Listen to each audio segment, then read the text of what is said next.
पुकारी माया मात पुकारी दिल जान जहाँ में अंधियारी दिल जान जहाँ में अंधियारी महामाया मात पुकारी महामाया मात पुकारी दिल जान जहाँ में अंधियारी दिल जान जहाँ में अंधियारी आए मैं तेरे जगत अंधेरे सब कुछ तथागत तेरे आए तेरे जगत अंधेरे सब कुछ तथागत तेरे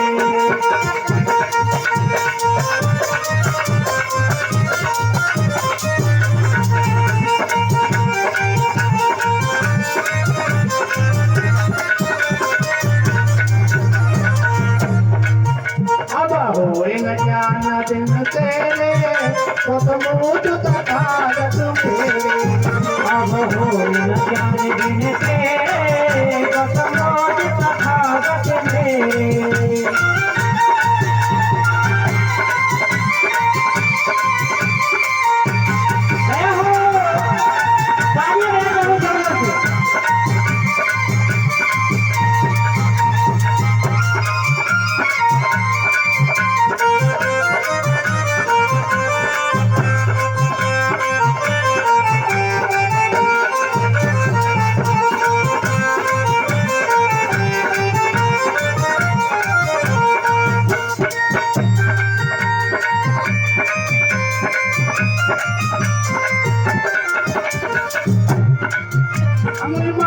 भारी उत्पात किया ने भारी उत्पात किया चाय बनी ने ज्ञान दिया चाय बनी ने ज्ञान दिया बाल ने भारी उत्पात किया ने भारी उत्पात किया चाय बनी ने ज्ञान दिया चाय बनी ने ज्ञान दिया छूटे जन्म मरण के फेरे सतमुच तथागत तेरे जन्म मरण के फेरे सतमुच तथागत मेरे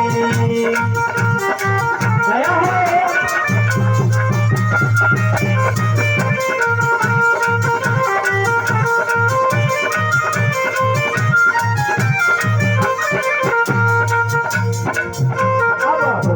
ज्ञान बिन तेरे सतमुच तथागत मेरे अब हो ज्ञान बिन तेरे सतमुच तथागत मेरे अब हो ज्ञान बिन तेरे सतमुच तथागत मेरे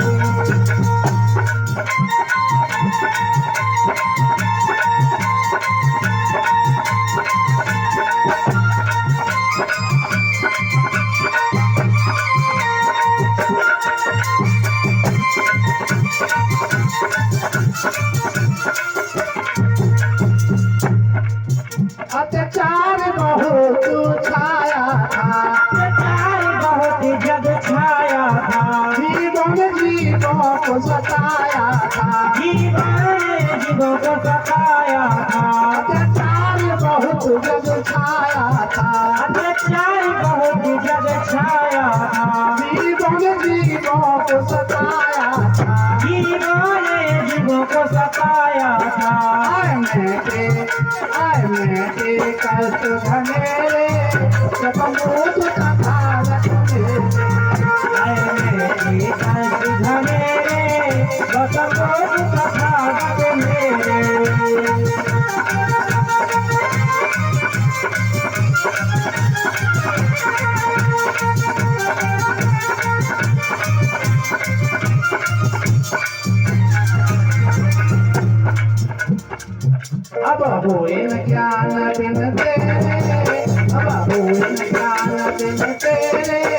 प्रथम बोध तथागत मेरे, अब हो न ज्ञान बिन तेरे, प्रथम बोध तथागत मेरे, अब हो न ज्ञान बिन तेरे, प्रथम बोध तथागत मेरे।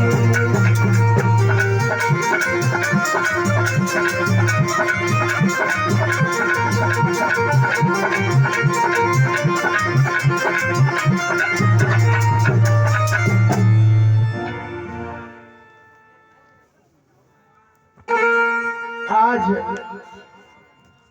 बिंबसार को ज्ञान देने के बाद एक बार तथागत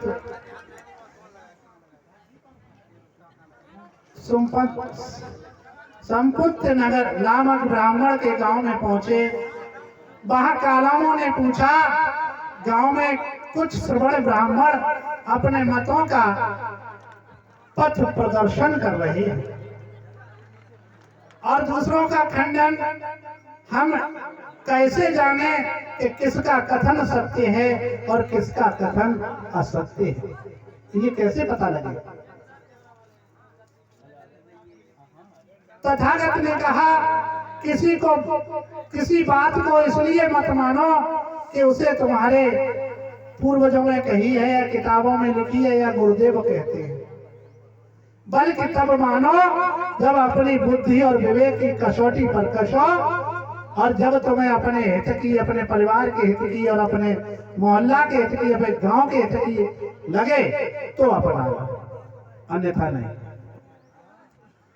तुम इसलिए भी मत मानो कि वे तुम्हारे आचार्यों द्वारा कही गई है, और तुम इसलिए भी मत मानो कि वे तुम्हारे धर्म ग्रंथों में लिखी है। बताया है, अपदीपो भव विहरत अथ शरणा। तथागत बुद्ध ने बताया कि अपना दीपक स्वयं बनो और अपनी शरण में जाओ। जब तक अपनी बुद्धि और विवेक की कसौटी पर किसी चीज को नहीं कसोगे तब तक अंधकार में पड़े रहोगे। इसलिए कभी भी उस बात को नहीं मानना चाहिए, बिना सोचे समझे किसी की बात को नहीं मानना चाहिए। किसी की बात को तब माने जब तुम्हारी कसौटी पर खरी उतरे। इधर कपिल वस्तु में ये शोर हो जाता है कि सिद्धार्थ गौतम ने बोधत्व को प्राप्त कर लिया और वह बुद्ध बन गए। तो महाराज सिद्धोधन सोचते हैं कि हमारा पुत्र कैसे हमारे गृह नगर में आए और दर्शन दे। बहुत कुछ विचार किया तो मंत्रियों ने सलाह दी कि आप किसी को भेज करके बुला लीजिएगा। उन्होंने सेनापति को बुलाया और उसके साथ में 1000 सैनिक लगाए। ध्यान देना, महाराज सिद्धोधन ने सेनापति को बुलाया और 1000 सैनिक उस सेनापति के साथ लगा दिए कि जाओ हमारे बेटा सिद्धार्थ को बुला करके नगर में लेके आओ। आज जिस समय वो सेनापति जाता है तो बुलाने की कौन कहे, 1000 सैनिकों के साथ में स्वयं भगवान तथागत गौतम बुद्ध के शिष्य बन जाते हैं।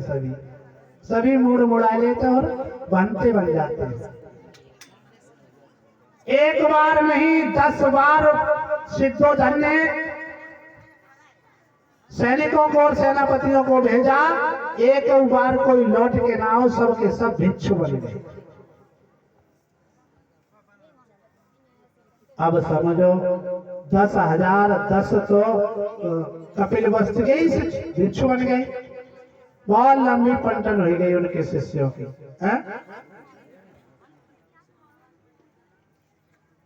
मन में सोचने लगे ये क्या हो रहा है। कोई लौटकर नहीं आता, जिसे भेजते हैं वही भिक्षु हो जाता है। इतना प्रभाव कि राजा जिसे पठात लौटना आत कहूं समझाई, जो जाए बुद्ध के पास रे के भिक्षु बनी जाए।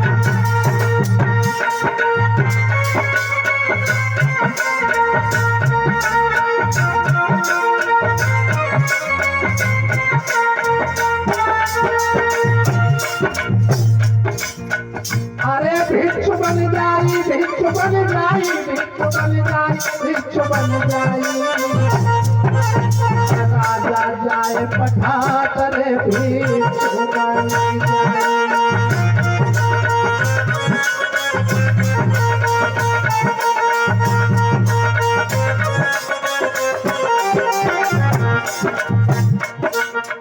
नौवा भेजे तात बुद्ध के पास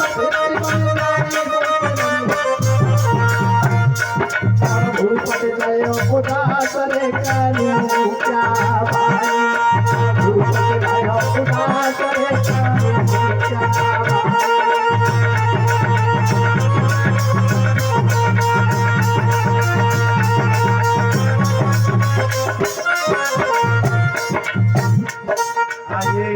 आइए भ्राता जी, आओ आसन ग्रहण कीजिए।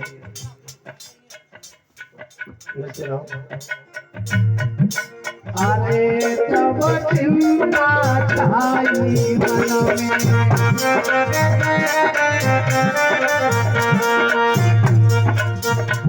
आज महाराज चिंतित हैं। अरे अब चिंता छाई मन में, अब कैसे आए भवन में।